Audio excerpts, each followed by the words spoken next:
yang keempat namanya rantai nilai atau value chain.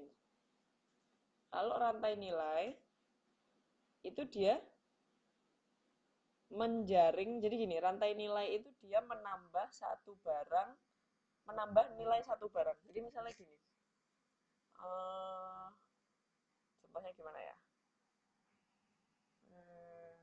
Jadi dia itu menambahkan nilai dari satu barang untuk punya manfaat yang lain, gitu. Jadi kalau misalnya gini, teman-teman tahu penjual es batu nggak? Ya, rantai nilai itu gini. Jadi dia itu kan cuman bondonya, ya, modalnya itu kan cuman air. Tapi dia itu menambah nilainya dengan mendinginkan air tersebut, akhirnya jadi es. Kayak gitu. Es kan lebih seger kan, orang kan lebih butuh es. Lebih butuh es batu. Ya enggak?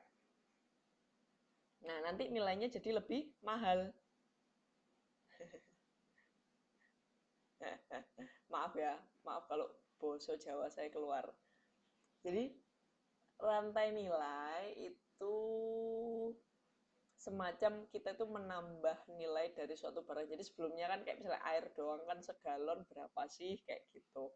Nah, rantai nilai ini dia menyebabkan produk yang baru itu punya nilai yang lebih hanya dengan menambahkan sedikit. Kalau tadi kan membekukan air itu kan istilahnya gampang gitu, bikin es gitu. Tapi dia bisa menambah kegunaannya dari produk tersebut. Kayak gitu. Yang kelima namanya jaringan distribusi. Jaringan distribusi ini menyediakan jasa ya untuk mendistribusikan. Jadi yang kelima ini kasarannya distributor. Ya. Kayak gitu. Nah, itu kan model bisnis menurut kalau di buku menurut Tapscott. Nah, sekarang ada lagi model bisnis berdasarkan siapa yang berpartisipasi. Kalau yang sebelumnya itu tipologinya Tapscott ini bilang model bisnis berdasarkan tingkat kontrol ekonomi dan nilai integrasi. Ya.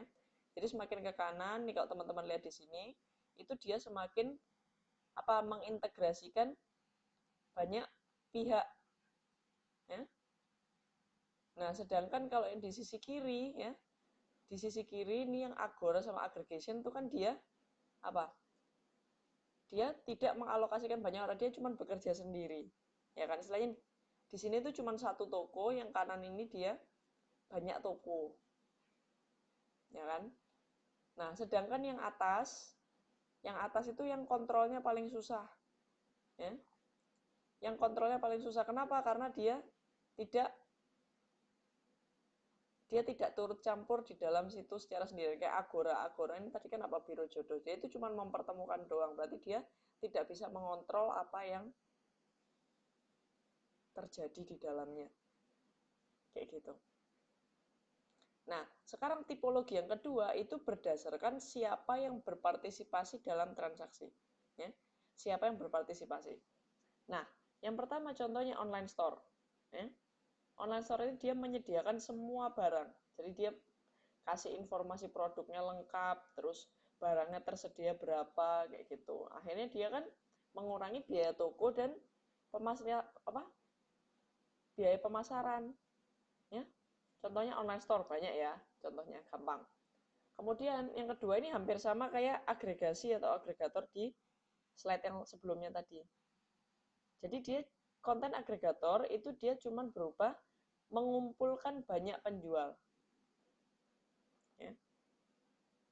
Mengumpulkan banyak penjual sehingga pembeli dapat membandingkan lalu membeli langsung pada penjual, karena agregator ini dia tugasnya menghubungkan link ke website penjual. Jadi kalau teman-teman di konten agregator ini misalnya kayak tadi ya, kalau teman-teman misalnya kalau di Indo tadi kan saya kasih contoh Tokopedia, nanti teman-teman itu sebenarnya belinya itu bukan beli ke Tokopedia tapi beli ke orang yang jualan, ya. Yang ketiga itu infrastructure provider. Jadi dia menyediakan infrastruktur. Contohnya apa? Contohnya pabrikan komponen perusahaan software, ya. Kemudian dia custom software dan jasa integrasi. Contohnya apa? Contohnya untuk perusahaan-perusahaan yang menyediakan software untuk toko online atau software untuk jasa akuntansi kayak gitu. Atau kalau lebih keren lagi yang penyedia jasa ERP kayak gitu. Nah, dari model bisnis yang dari slide ini dan slide sebelumnya ada pertanyaan atau enggak? Atau udah ngantuk nih? Udah jam segini, ayo.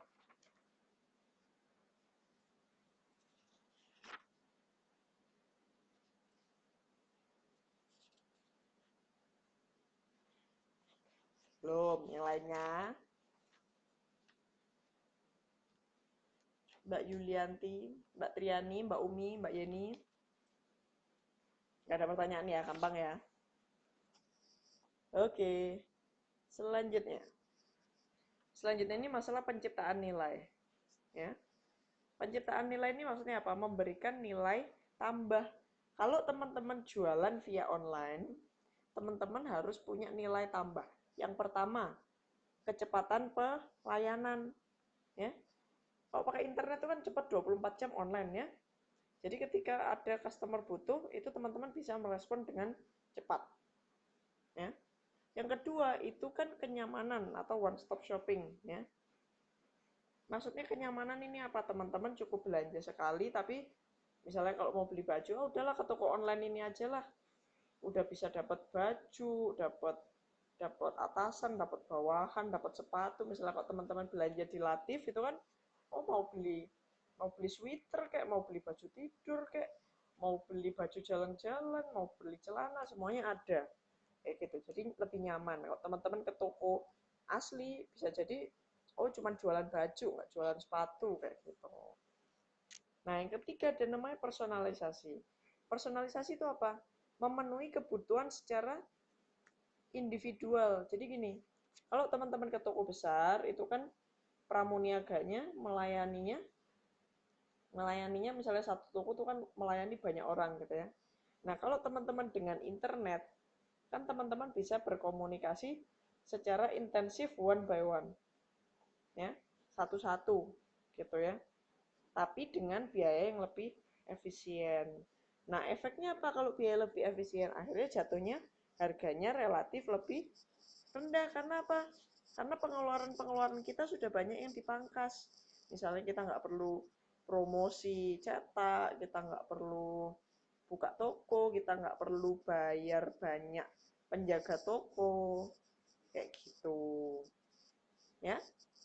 Nah, jadi sebenarnya modul 9 ini berakhir sampai di sini, teman-teman. Alhamdulillah, finally udah selesai tema sistem informasi manajemen kayak gitu. Nah, sejauh ini ada yang mau ditanyain? Cepet ya. Sebelum saya kasih tugas berikutnya, tugas yang terakhir.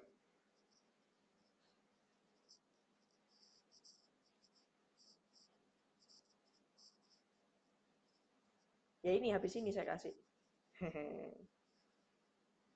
Ya. Gak sabar banget mau ngerjain tugas.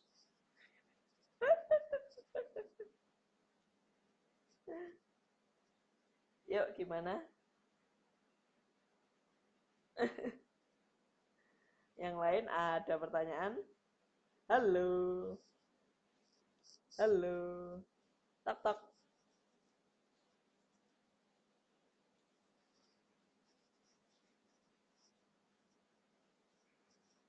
Yakin nih nggak ada ya?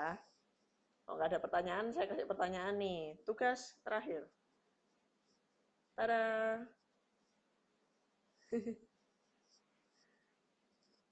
Kan 1, 2, 3 udah, 6 juga udah waktu TTM. Jadi saya kasih biar merefresh materi. Ya. Kerjain soal. 5 soal doang, nggak banyak. Oke. Okay. Hao pu hao. Hawa. Hawa. Hao. Oke. Okay. Nah, sekarang kan tanggal 26. Saya kasih waktu 2 minggu loh. Ya, sampai 10 Oktober. Oke.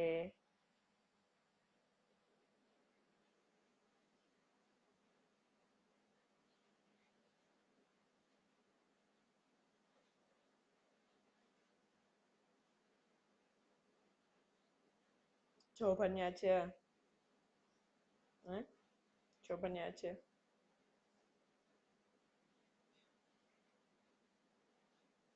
Oke, nanti di-share di grup ya.